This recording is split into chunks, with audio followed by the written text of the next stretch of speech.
Addison McDowell will represent the triad in Congress. Former Congressman Mark Walker says he won't seek a runoff election, giving the seat to the Trump-backed candidate.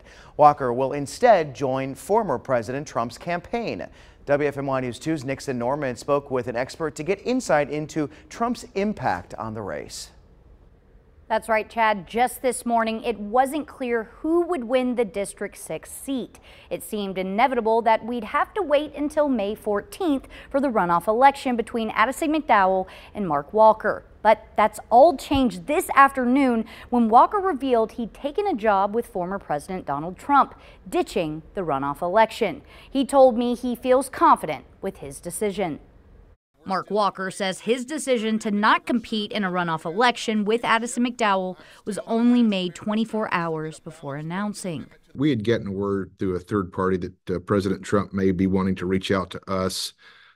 He knew our background and our record as far as both as a former pastor with the faith-based groups, but also with the minority community outreach. That call from former President Donald Trump was to offer him a job in his campaign as the director of outreach for faith and minority communities. Walker says the position is about building trust between those two communities and the Republican Party.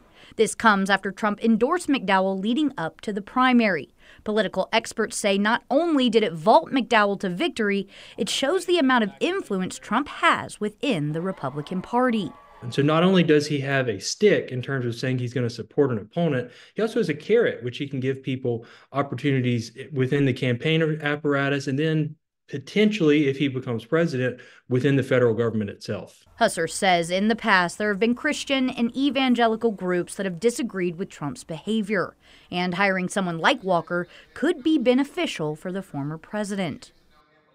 Walker says he's not angry that McDowell was endorsed over him. He says Trump told him if he was to run for an open seat in 2026 or 2028, he would get his endorsement.